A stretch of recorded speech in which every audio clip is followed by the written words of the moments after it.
here we are at chapter 19. Evelyn was watching Will practicing his shooting. It was something that Holt had insisted on once they had reached the relative safety of Helsham. Will's speed and accuracy had fallen far below the levels that Holt found acceptable, and he wasted no time making his apprentice aware of the fact.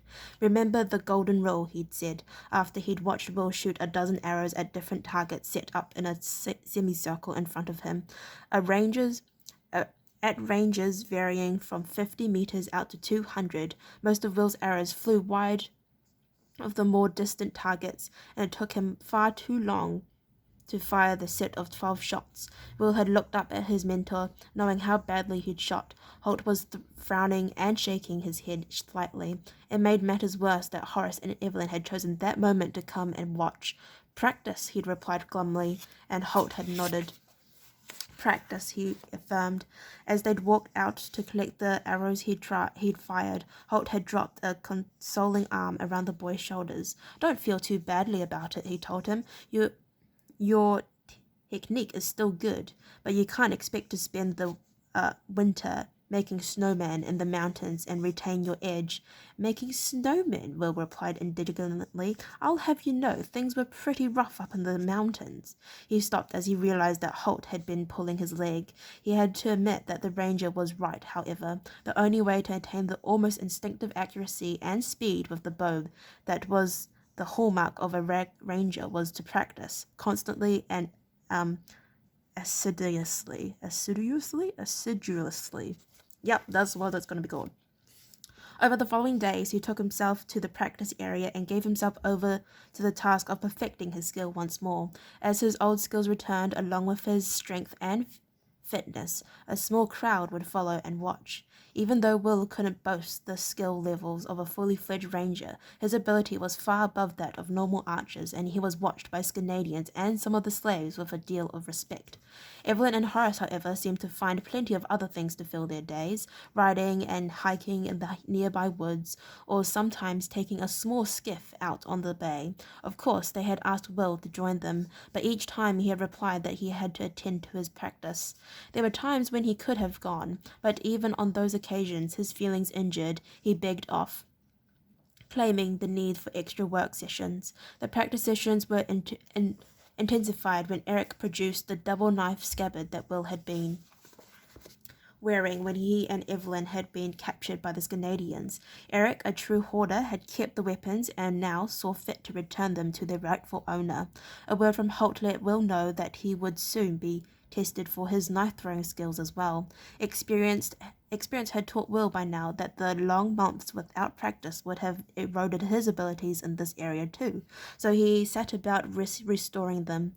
The township of Helsham soon rang to the repetitive thud of his throwing knives and Sax knives striking point first into a target of soft pine wood.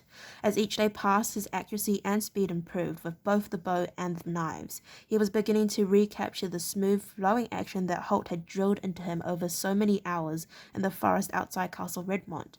Now he switched easily from target to target, his arms raising or lowering the bow to adjust for the variations in distance, his eyes wide open, seeing a total exciting picture that included the bow, the arrow, and the eventual target. He was pleased that Evelyn had chosen today to come and watch his practice session. He felt a savage exultation as arrow after arrow thudded into the targets, striking either in the center or close enough to make a difference. "So," he said casually as he released 2 arrows at the widely varying targets in quick succession, "where's Horace today?" The arrows thudded, one after another, into their respective targets, and he nodded to himself, turning 90 degrees to lose another at one of the targets set closer in. Another hit, another thud. The girl shrugged. "I think you made him feel guilty," she replied. "He thought he'd better get some practice in. He's working out with some of the Scandinavians from Eric's crew." "I see," replied Will, then paused to put an arrow into one of those farthest targets, watching it as arc smoothly through the air before burying its point in the center ring. "And why didn't you go along to watch him?" He felt a little pleased that Evelyn had chosen finally to see how proficient he was becoming, and hadn't bothered to watch her constant companion of the past few days. Her next words dashed that small glow of pleasure, however. I did, she replied, but after you've seen two people whack at each other for several minutes, you develop a sense of deja vu. I thought I'd come and see if you'd improved since the other day. Oh, really? Will replied a little stiffly. Well, I hope you don't feel you've wasted your time. Evelyn looked up at him. He was facing away from her, firing a sequence of shots at the three targets, one at 50 meters, one at 75, and one at 100. She could hear the stiff tone in his voice and wondered what was bothering him. She decided not to answer the question. Instead, she commented on the three-shot sequence, as all three arrows found their mark. How do you do that? She asked. Will stopped and turned towards her.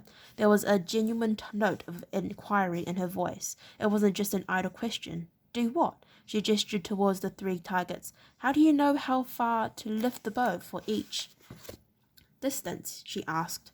For a moment the question left him nonplussed. Finally he shrugged. I just feel it, he replied uncertainly. Then frowning, he tried to elaborate. It's a matter of practice. When you do it over and over again, it becomes sort of instinctive, I suppose. So if I took the bow, could you tell me how high to hold it? For that middle target, for instance, she asked, and he cocked his head to one side, thinking the question through. Well, it's not just that. I suppose I could, but there are other factors. She leaned forward, her eyes querying, and he continued, like your release. It has to be smooth. You can't snatch at it, or the arrow goes offline, and your draw weight would probably vary. Draw weight? He indicated the tension on the bow string as he pulled it back to full draw. The longer your draw, the more weight you pull behind the arrow. If you didn't draw exactly the same distance as I did, the result would vary. She thought about the answer. It seemed logical. She pursed her lips thoughtfully and nodded once or twice. I see, she said. There was a slight tone of disappointment in her voice. Is there some kind of problem there? Will asked, and she sighed deeply. I was kind of hoping that maybe you could show me how to shoot so that I could actually do something when the Timidjai turn up here, she replied, more than a little downcast. Will laughed. Well, maybe I could if we had a year to spare. I don't want to be an expert, she said. I thought maybe you could just show me one or two basic things so I could, she tailed off uncertainly. Will shook his head apologetically, regretting the fact that he'd laughed at her. I'm afraid the real secret is a whole lot of practice, he said. Even if I showed you the basics, it's not something you can just learn in a week or two. She shrugged again. I suppose not. She realized that her request had been unrealistic. She felt foolish now and had seized opportunity to change the subject. Is that when Holt thinks they'll get here? A week or two. Will fired the last arrow in the set and laid his bow down. He said they could be here by then, but he thinks they'll take a little longer. After all, they know the Scandinavians aren't going anywhere. He gestured to her to accompany him as he collected his arrows, and they started across the practice field together. Did you hear his theory? She asked him. About attacking here because they want the Scandinavian ships? Will nodded. It makes sense when you think about it. They can overrun Tinchland and Gallica almost as they choose, but they'd be leaving a dangerous enemy behind them, and the Scandinavians could raid them anywhere along the coast, hitting them where and when they choose. I can see that, Evelyn replied, tugging one of the arrows from the 50-meter target. But don't you think his theory about invading Ireland is a little far-fetched? Not at all, Will replied. Hold them closer to the head as you'll pull them out, he said, indicating the next arrow as she reached for it. Otherwise you'll break the shaft or warp it. There's no reason why the Timidjai should stop at the Gallican coast, but if they tried to transport their army by ships without taking care of the Scandinavian first, they could be in big trouble. Evelyn was silent for a few seconds. I suppose so, she said eventually. It's only a theory after all, Will replied. Maybe they're just making sure their flanks are secure before they move into Tinchlet. But Holt says you should always plan for the worst-case scenario. Then you can't be disappointed. I guess he's right about that, she replied. Where is he anyway? I haven't seen him around for a few days. Bill nodded his head towards the southeast. He and Eric have gone to scout the Timidjai advance. he said. I think he's looking for a way to slow them down. He collected the last of his arrows and stowed them in his quiver. Then he stretched and flexed his arms and fingers. Well, I guess I'll shoot another set, he said. Are you staying to watch? Evelyn considered for a moment, then shook her head. I might go see how Horace is doing, she said. I'll try to spread the encouragement around. She smiled at him, waggled her fingers in farewell, and strode off across the field, back towards the pale side. Will watched her slim, upright figure as she walked away. You do that, he muttered to himself. Once more he felt a flutter of jealousy as he thought of her watching Horace. Then he shook the feeling off, as a duck shakes water away. Head down, he began to mooch back to the firing line.